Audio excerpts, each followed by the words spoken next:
When the Seahawks were dominating the NFL, it was because of their defense. Sure, they had a good offense, but it was this all-time great defense featuring the Legion of Boom that was really the core of the team. But that defense fell apart. Superstars left, coaches departed, and the once great defense crumbled. Last year, the Seahawks allowed the third most yards in the league and the most first downs, on their way to being the ninth worst scoring defense. The defense was a true weakness of this team, but I think that might be changing. This last Sunday was one of the biggest wins for the Seahawks in years. Not only was this the first time that they beat their division rival, the 49ers, since 2018, but it also breathed new life into the season and kept the hope for the playoffs alive. It was not a perfect game by any means. Geno Smith had an ugly interception, and the offense was sputtering for most of the game. But to me, the true story was how dominant the defense was all day. The 49ers have a great offense. I know this has been lost in their struggles this season, but they still rank second in yards per play and are tied for 8th in points per game. Yes, they made plenty of mistakes against the Seahawks, but to me this was more about the success of the defense than a failure of the 49ers. I want to start with this clip from early in the fourth quarter because I think it shows how well Mike Macdonald understands what Kyle Shanahan wants to run. But let's back up for just a second. Shanahan offenses have taken over the NFL. By my count, 11 teams run true Shanahan tree systems, while almost every other system has taken some elements from Shanahan. It is prolific and very effective. There's a whole bunch of reasons why this offensive scheme has become so popular, but to me, one of the biggest reasons is how well it marries the run game with the pass game. Let's look at this play from the Super Bowl last year that highlights that point. This comes from early in the first quarter. The 49ers are in their condensed 2x2 formation from their heavy 21 personnel. 21 personnel means you have 2 running backs and 1 tight end on the field, although here Kyle Juszczyk is aligned and really functions more like a tight end. The Chiefs respond with their base personnel from a 5-3 front with a safety walked all the way down.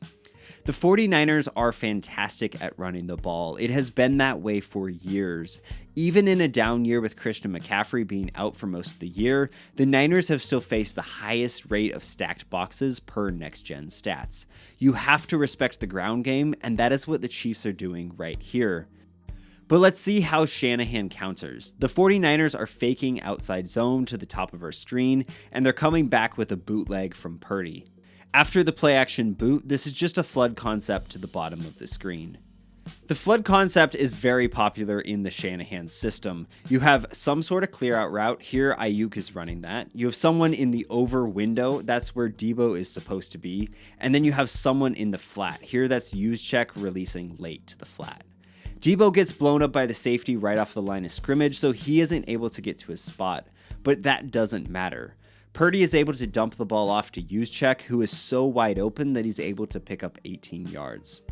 Even if you've barely watched football, you've seen that play before, but the reason why it works so well is how it complements outside zone. Outside zone stretches the defense and forces them to play laterally to stop the concept.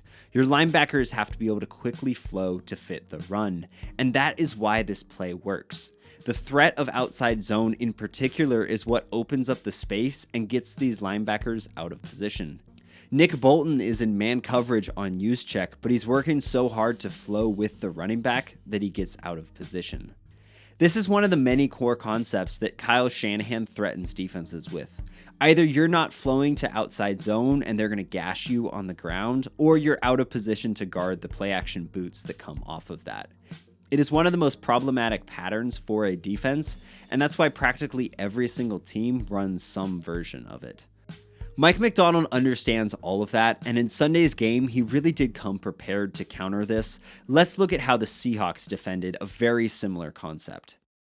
Here the 49ers are in a 2x2 formation from 21 personnel. This is practically the same formation we just saw from the Super Bowl, but let's look at how the Seahawks defend this. First of all, they're not in a one high structure like the Chiefs were, but the Seahawks have 2 deep safeties. They're also not in base personnel, but are rather in nickel personnel, which that means they only have 4 down linemen and 2 linebackers.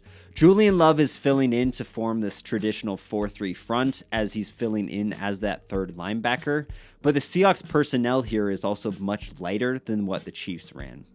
Let's go back to the objectives here. Mike Macdonald knows, based on the 49ers' tendencies, that this is either outside zone or a play action flood concept. Those are the 2 biggest threats that the Seahawks need to answer, and what Mike Macdonald has planned here is perfect. This is a double corner blitz with zone coverage behind it. Let's break all of that down. You have both of your corners coming off of the edge, and that solves your run defense problem immediately. If we pause it right here, we can see that the Seahawks have an unblocked player on each side. No matter where this run is going, it is going to be shut down. But what might surprise you is this blitz also stops the threat of play action. We first need to talk about this coverage because honestly it's kind of hilarious. This is a 2 deep, 3 underneath zone coverage. That doesn't really exist. Most zone coverages are designed to work with 7 coverage players. That is the standard. If you want to blitz, then you can try to run zone coverage with 6 guys. It's usually a 3-3 structure or some version of quarters. But if you only have 5 guys in coverage, you pretty much never run zone. If you have 5 players to guard 5 eligible receivers, you'll just run straight up man coverage. That is called cover 0, where you have no deep safeties. But here the Seahawks only have 5 coverage players and they're running zone. That shouldn't work, and honestly I have to say it doesn't work. 5 guys leaves way too much space, but Mike Macdonald isn't counting on these players to cover. He is so confident in this pressure that the goal is not really to cover everyone.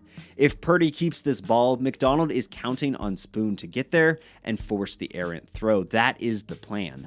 The design of this zone coverage isn't to guard everyone. Macdonald just wants to keep a 2 deep shell in case something goes wrong.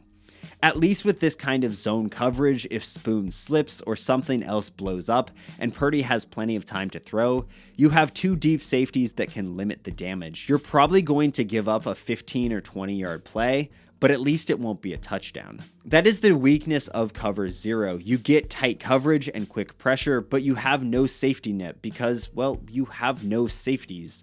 Cover 0 invites big plays, but this blitz from Macdonald gets a similar quick pressure without giving up the quick touchdown. This is a fantastic design, and Witherspoon is able to pay it off. Purdy gets hit as he throws, and the ball falls incomplete. This is a good play from Spoon, but to me it shows the phenomenal design and film steady of Mike Macdonald. We'll get back to the video in just a second, but I wanted to thank my supporters on Patreon. They really are what makes this channel possible, so if you want to support the channel in a huge way and get exclusive monthly videos, go check out the Legion of 12's Patreon community. Thank you for your support, and let's get back to the video. I think the most impressive thing from this game is that the Seahawks held the 49ers running backs to 21 carries for just 93 yards.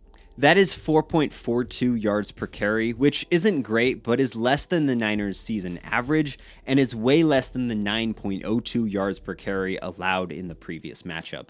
Most of the difference in those numbers is the explosive runs allowed in the first matchup, as the Hawks surrender gains of 76 and 38 on the ground. Those are the explosive plays that a good run defense just can't surrender. Now, the reasons for this improvement are numerous. Ernest Jones has had a massive impact, and more cohesion along the defensive line has helped as well. But I've really been impressed all year with how Mike Macdonald is scheming up his run defense. Let's look at this play from the first quarter. The Niners are again in a heavy formation, this time with a wing to the bottom of our screen and an offset fullback in the backfield. The Seahawks are again in a 2-high structure. That is really Mike Macdonald's happy place, so he likes to stay in that structure. In a traditional run fit, your edge defenders will take the edge responsibilities. They're tasked with containing the ball and funneling it back inside towards their help.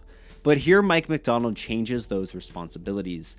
The edge rushers are crashing inside to clog up the interior lanes, while Julian Love and Tyrese Knight are coming down to take over the edge contain responsibilities. At this point, this is really functioning more like a 6-1 front, with 6 players along the first level of the defense and Ernest Jones as the only true linebacker type. The 49ers are trying to run mid-zone, which aims to stretch the defense and force creases. But those lanes to run through don't materialize, as this run-fit structure is too dense at the first level. I also want to highlight what this change does to the Niners as they're trying to block the concept. Pre-snap, Aaron Banks is thinking that he's going to work this combo block with the center and work up to the linebacker. But when Mike Macdonald changes the picture on him, he just isn't able to react fast enough. What ends up happening is Trent Williams passes off Robertson Harris to Aaron Banks almost immediately, as Williams needs to go block Tyrese Knight. And that is what forces the early cutback from CMC. Robertson Harris easily gets into the backfield as Banks isn't able to come off his block fast enough. After that, it is just a cleanup game. Byron Murphy slides off of his blocker easily and he clogs up the cutback lane. Ernest Jones jumps around his blocker, really like he almost always does, to join in on the tackle. This run was stopped for no gain despite the fact that the Seahawks didn't have good numbers in the box. Just focusing on the core of the formation, the 49ers have 7 blockers and the Seahawks have 7 defenders. If the Niners could just hold up in their one-on-ones, this was going to be a good run, but the design gets the early win and the skill of Byron Murphy and Ernest Jones pay it off. We've talked a lot about scheme in this episode, and yes, Mike Macdonald has done a heck of a job game planning for the 49ers. But sometimes the NFL just comes down to great players making great plays, and that was a turning point in this game as well. The scheme here is nothing special. I like the disguise of this look, but this is simply cover 1 free, which is man coverage across the board with 1 free safety in the post. The idea is that since you're sending a 5-man pressure, you'll be able to force one-on-ones along the offensive line and get a quick win. Well, that just doesn't happen here. The Seahawks defense is really more coverage oriented than pass rush. It's been that way all season. Say what you want about PFF grades, I think their pass rush grades are pretty decent, and they have the Seahawks ranked 20th in the league for pass rush grades, and that checks out to me. The pass rush hasn't been bad exactly, but when the Seahawks are having their most success, it is because of this secondary. And that is the story of this play. Despite the 5-man rush, Purdy is very comfortable in the pocket. He surveys the field, but finds nothing open downfield because, again, this secondary has been very good. The Niners love running what is called a whip route as kind of the check down for the progression. Purdy starts with whatever is happening over the ball, but then he moves to the backside of this concept. The reason why these whip routes are often seen as the easiest place to go with the ball is they're almost impossible to cover one-on-one.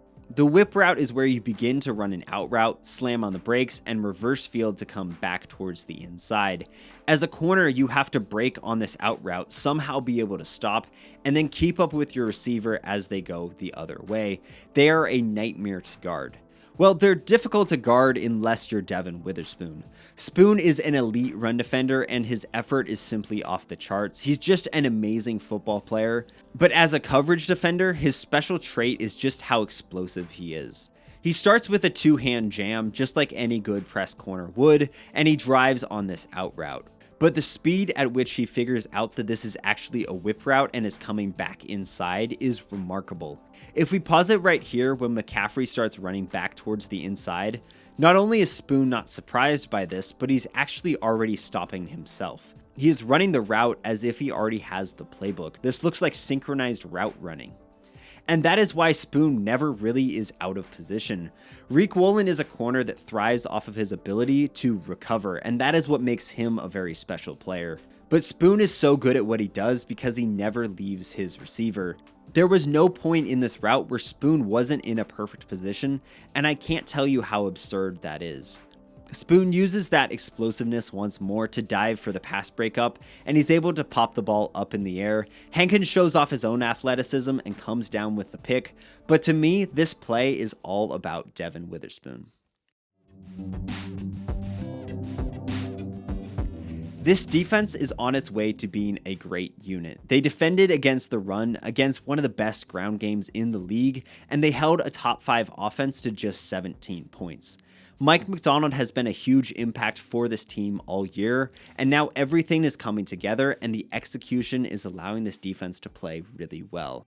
And maybe the best part about all of this is that there's still tons of room for improvement. Again, the pass rush is really not that great, but the defense is still playing at a high level. With more development from Boye Mafe, Derek Hall, and Byron Murphy, this unit is going to continue to become more intimidating. This type of performance was a long time coming if you've been watching this channel. I have been saying for weeks that the Seahawks just need to clean up some errors, and then this defense would be really good. And that is what we saw against the 49ers. The scheme has been dominant, the players have been really good, everything is finally coming together, and that's why I think this is sustainable in the long run. I do think that this defense is going to continue to be really good, and especially going into next year, I think we could see a really special unit. I'm not saying that the Legion of Boom days are returning to Seattle. That would be premature to say the least. But this week, the Seahawks defense was dominant in a way that we haven't seen for a long time. So maybe they can keep building this, and we're going to have to come up with another nickname. Thank you so much for watching, and go Hawks.